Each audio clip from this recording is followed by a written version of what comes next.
Hadir Bu. Nurhaliza Tuhuni. Hadir Bu. Salma Wali. Hadir Bu. Zamila Rina. Hadir Bu. Rahmadia Tamage. Tamge Bu. Tamge. Iya Bu, Tamge Bu. Tamge. Iya. Rahmadia Tamge. Nabila Maswatu. Hadir Bu. Susatri Lakuaninge. Hadir Bu. Amalia Soakin. Iya Bu. Nurul. Siapa lagi ya bukan namanya? Andini. Andini Dasane. Hadir Bu. Wasileko. Hadir Bu. Nezafika Manaya. Hadir Iya Bu. Bu. Siapa Kevinnya di sini? Anissa. Bu. Ada yang tadi dikenal namanya atau semuanya sudah? Sudah Bu. Ada dulu? Siapa? Si Ulfa. Siti Ulfa. Di luar Bu. Nanti laporkan nama-nama yang tidak hadir dan sakit. Ibu masuk. Maka ibu bisa absensi hati. Siap Bu.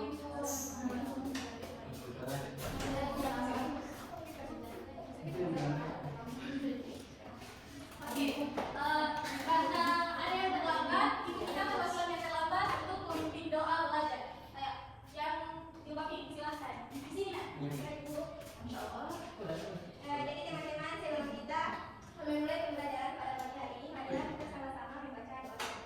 Berdoa mulai.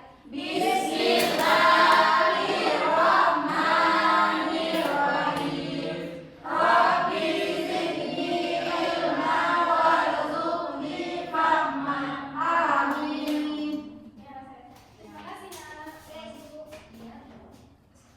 Sebelum kita lebih dalam mengetahui apa itu ibadah, ibu mau bertanya.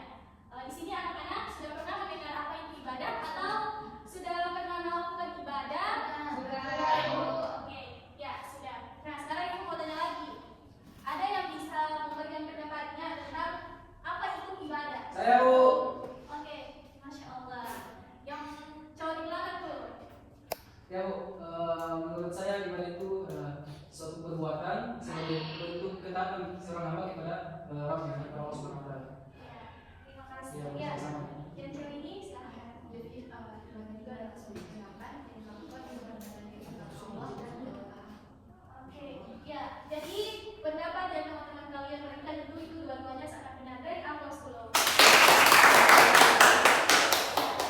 Sekarang kita masuk pada pengertian ibadah. Nah, ibadah itu ada pengertiannya secara etimologi dan juga secara terminologi. Kita masuk pada etimologi atau secara bahasa. Kata ibadah berasal dari bahasa Arab. Ada yang bisa bacakan? Tidak berhalangan.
wajib membaca doa pribadi tanpa tuntutan khusus. Kemudian beberapa bentuk zikir tanpa perintah khusus, misalnya kayak membaca doa pribadi tanpa tuntutan. Itu kalau kita lakukan, kayak misalnya dulu ya Allah semoga begini begini, kayak pakai bahasa sendiri begitu, karena tanpa tuntutan yang khusus, sehingga itu dikatakan dengan ibadah Ubah.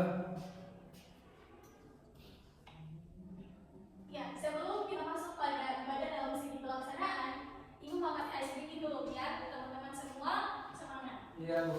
Perhatikan, kalau ibu boleh fokus ya, ini fokus tergantung dengan fokusan. Tidak ada goyang-goyang. Iya.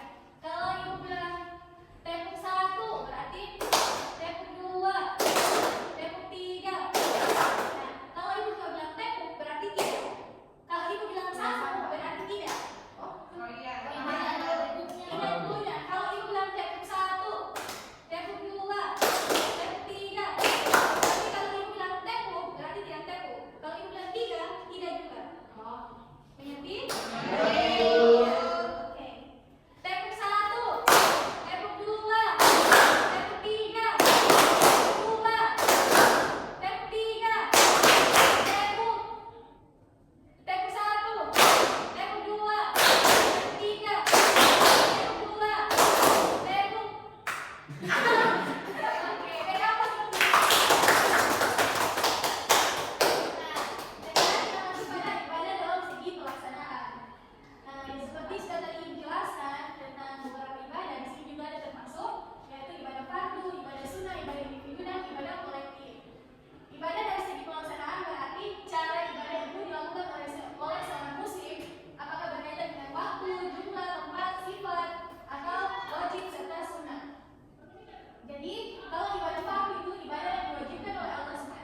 khusyuk atau khusyuk dan khidmat. Keempat, sabar dan konsisten. Ya, jadi itu beberapa prinsip-prinsip ibadah. Yang pertama itu ikhlas. Ikhlas ketika kita melaksanakan, kemudian taat. Taat di mana kita melaksanakan sesuai aturan atau syariat. Kemudian khusyuk, yaitu fokus terhadap apa yang kita lakukan. Kemudian sabar. Sabar dalam misalnya kita sholat mungkin paling banyak rakaat. Nah, sabar saja karena itu semua tergantung ikhlas itu.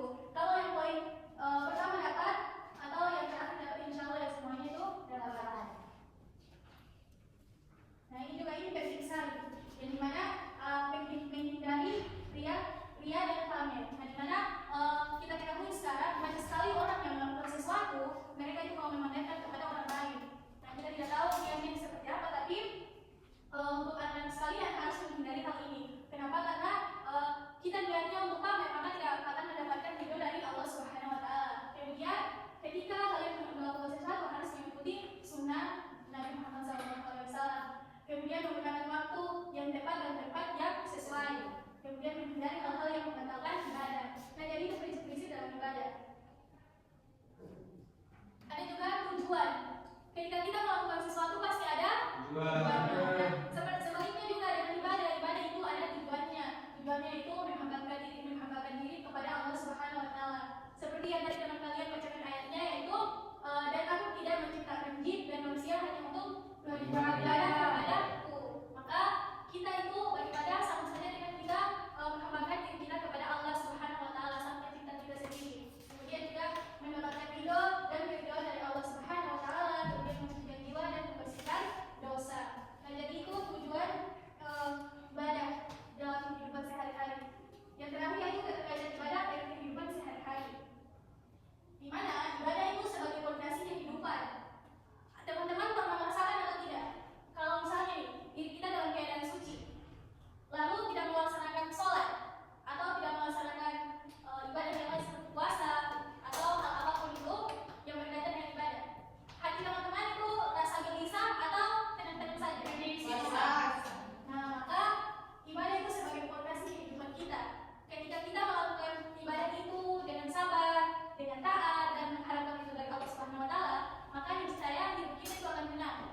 Ibu pernah mendengar satu ceramah dari Ustaz Syafiq Beslama. Beliau menyatakan bahwa seseorang itu ketika dia mau perbaiki dirinya, kuncinya cuma satu, perbaiki ibadahnya, yaitu sholat. Maka kalau sholatnya baik dan hanya mengharapkan itu dari Allah Subhanahu Wa Taala, maka hidupnya juga itu dirinya itu akan baik dengan sendirinya tanpa usaha.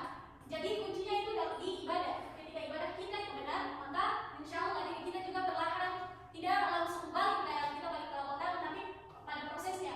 Jadi ketika ibadah kita itu insya Allah baik, benar dengan Allah, maka diri kita juga akan pelan-pelan baik.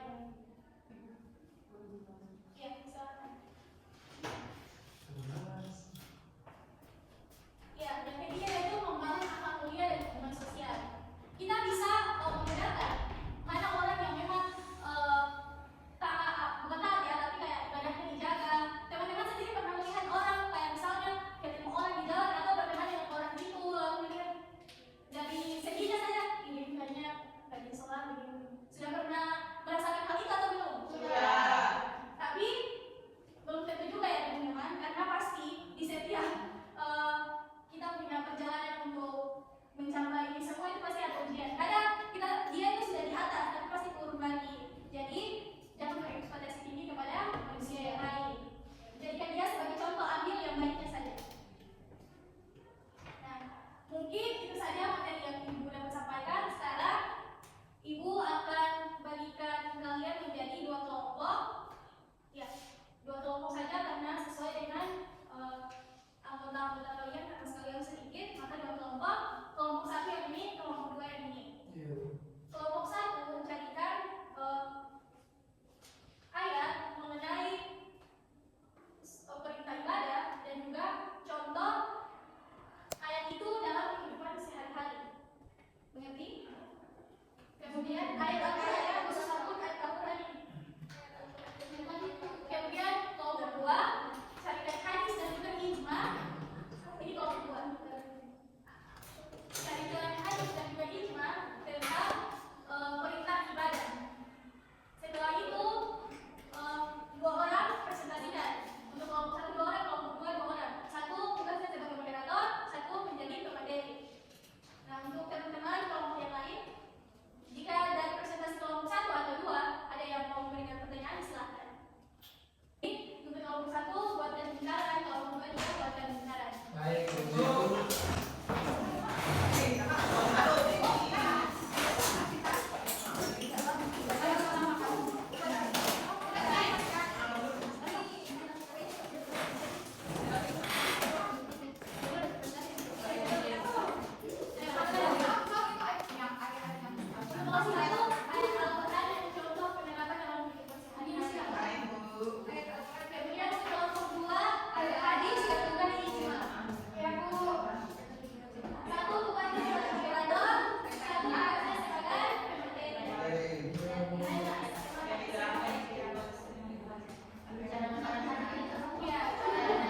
Ini bukan hanya ritual, tetapi seluruh aktivitas yang dilakukan dengan niat ikhlas untuk mencari ridho Allah. Yang kedua, dalam Quran surah Al-Baqarah ayat 188, ayat ini tentang keadilan dan kejujuran dalam jual beli.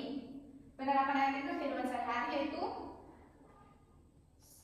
ayat ini dan ayat-ayat serupa yang menekankan kejujuran dan keadilan, menunjukkan ibadah dalam transaksi dan kehidupan sehari-hari, dan berlaku adil dalam segala hal, menghindari penipuan dan menepati janji merupakan bentuk ibadah. Yang ketiga, Quran surah Al-Maidah ayat 1, ayat tentang penepatan janji.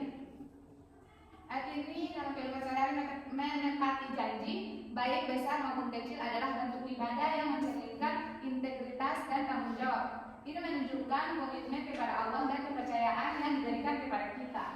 Mungkin itu saja yang sampaikan. Saya kembalikan kepada saudari moderator. Ya, itu saja presentasi dari kelompok kami. Jika teman-teman ada pertanyaan, boleh. Ada. Sampaikan kepada kelompok 1, nanti mereka balik ke tempat duduknya, kelompok 2 presentasi, baru setelah itu mereka menjawab.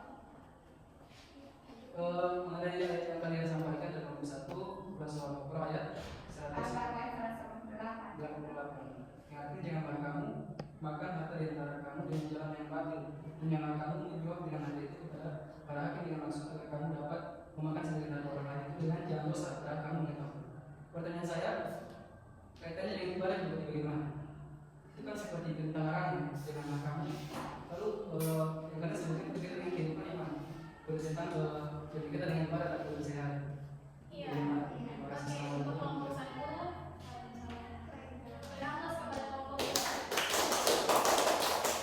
Ya, mohon didirikan waktunya untuk meminta jawaban. Kami kembali dengan pertanyaan dari kelompok 2. Oke, Saya meminta dari kami. Wassalamualaikum warahmatullahi wabarakatuh. Waalaikumsalam warahmatullahi wabarakatuh.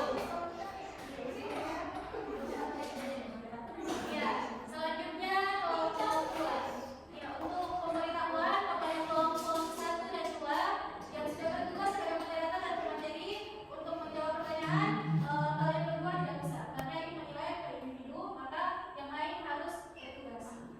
2 orang dulu ya. Oke, silakan.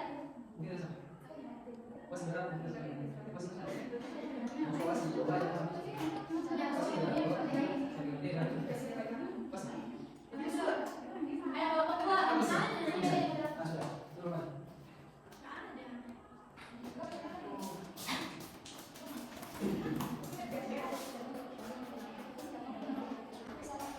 Assalamualaikum warahmatullahi wabarakatuh. Waalaikumsalam warahmatullahi wabarakatuh. Terima kasih atas kesempatan yang diberikan kepada kelompok 2. Di sini kami akan mempresentasikan hasil diskusi kami kepada presentasi. Baik, terima kasih kepada moderator. Langsung saja di sini kami membahas tentang hadis dan juga ijma yang berkaitan dengan ibadah. Nah, jadi hadis tentang ibadah yaitu Rasulullah SAW bersabda bahwa amalan yang paling dicintai Allah adalah sholat tepat waktu, diikuti oleh berbakti kepada orang tua dan jihad di jalan Allah. Hadis ini diriwayatkan oleh Abdullah bin Mas'ud radhiyallahu anhu dan tercatat dalam Sahih Bukhari. Sedangkan ijma, yaitu ijma para ulama menegaskan bahwa ibadah harus berdasarkan dalil yang jelas dari Al-Quran seperti dari yang kelompok 1 jelaskan tadi dan hadis, sehingga segala bentuk ibadah yang tidak memiliki dalil dianggap tidak sah dan ditolak. Jadi jika ibadah yang tidak memiliki dalil dan hadis maka ibadah itu ditolak. Dan ibadah yang benar tidak hanya berupa ritual, tetapi juga harus tercermin dalam akhlak dan perilaku sehari-hari.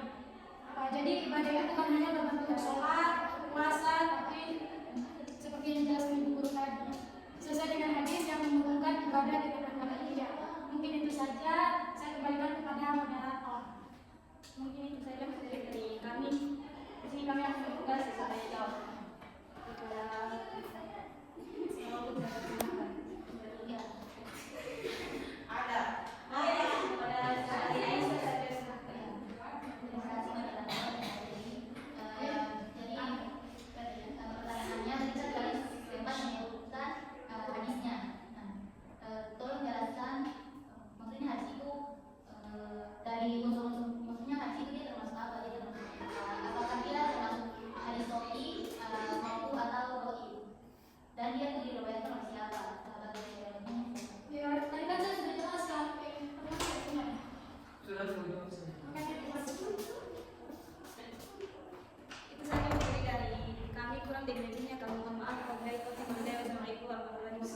Waalaikumsalam. Untuk pertanyaan-pertanyaan yang tadi itu, Ibu kasih tugas karena waktu kita sudah mau selesai. Ibu kasih tugas yang kelompok 1 dan kelompok 2 bertanggung jawab untuk pertanyaan-pertanyaan tersebut. Kemudian dipilih orang-orang yang akan menjawab pertanyaan-pertanyaan itu. Minggu depan kita masuk langsung menjawab pertanyaan-pertanyaan tersebut. Ya Bu, sebelum itu Ibu akan menonton kalian dengan satu video renungan agar kalian semua tersadar bahwa ternyata hidup kita ini begini. Untuk apa kita hidup? Setiap hari mentari tapi menyapa belahan bumi menjadi sebab kehidupan. Lalu tak benar di paduannya di ufuk barat. Bukan untuk beristirahat, dia tak benar untuk terbit. Untuk apa? Untuk apa pergantian siang dan malam yang sempurna ini terjadi tanpa tujuan? Jika demikian, betapa mubazirnya alam semesta ini dengan ragam kehidupan dan penciptaan di dalamnya yang tak itu sia-sia belaka. Seorang tak ada Tuhan yang maha berilmu, maha bijak, dan maha hikmah dalam mencipta. Ini mustahil. Akal sehat kita tak bisa menerimanya. Dan kami tidak menciptakan langit dan bumi, serta segala yang ada di antara keduanya, main-main tanpa ada tujuan yang maksud. Apakah hidup kita siang malam hanya sebatas makan untuk tubuh, meraih impian dunia, menemukan pasangan, memiliki anak, lalu menyiapkan anak meraih impian, lantas kita menjadi tua, lalu mati berkalang tanah, meninggalkan segala apa yang berpayah kita kumpulkan, lalu kita terlupakan, terkubur oleh waktu. That's it. Tak ada lagi kehidupan berikutnya. Aduh, betapa singkat dan tak berarti hidup di kaum itu. Jika demikian, hidup ini untuk apa? Jika setelah kita ada lagi kebahagiaan yang patut kita perjuangkan. Jika nanti ada pertanyaan dan pertanggungjawaban atas detik demi detik hidup yang kita lalui, tidak ada reward, tidak ada ganjaran dan tidak ada hukuman, tidak ada surga dan tak ada neraka, tak ada keadilan setelah kematian. Atas untuk apa hidup ini? Untuk apa segala yang ada itu tercipta? Jika kehidupan setelah kematian itu tidak ada. Jika manusia berkali saja mustahil merencanakan dan menciptakan sesuatu tanpa tujuan, apakah mungkin Allah yang maha hikmah menciptakan alam semesta ini tanpa tujuan? Sobat, hidup ini agung. Kita ada bukan tanpa tujuan. Ada nilai yang patut kita perjuangkan. Afahasibtum annama khalaqnakum abathan wa annakum ilaina la turja'un? Maka apakah kamu mengira bahwa kami menciptakan kamu main-main tanpa ada maksud dan bahwa kamu tidak akan dikembalikan kepada kami? Sobat, kita semua akan kembali kepada Allah, pencipta kita. Kelak hanya ada dua tempat kembali: surga dari kebahagiaan yang abadi atau neraka penjara siksa selama-lamanya. Mereka orang-orang yang beriman melihat dan memikirkan penciptaan alam semesta ini. Pasti akan sia-sia belaka. Pasti ada tujuan akhirnya. Lantas mereka berdoa agar terhindar dan akhir yang buruk, yaitu neraka. Sesungguhnya dalam penciptaan langit dan bumi dan pergantian malam dan siang terdapat tanda-tanda kebesaran Allah bagi orang yang berakal, yaitu orang-orang yang mengingat Allah sambil berdiri, duduk, atau dalam keadaan berlari, dan mereka memikirkan tentang penciptaan langit dan bumi. Selain berkata, wahai Tuhan kami, tidaklah Engkau menciptakan semua ini sia-sia. Maha suci Engkau, lindungilah kami dari adab neraka. Jadi itu video singkat renungan kita semua tentang ibadah, tentang segala sesuatu. Siap Ibu. Saya sendiri untuk penutupan. Ya Ibu. Oke. Nah, aturannya itu ini Ibu dapat hasil ini itu dari salah satu bapak guru senior Ibu. Dia mengadakan tentang hasil ini untuk memfokuskan peserta didik dalam melatih kepikiran serta kelapasan. Oke Bu.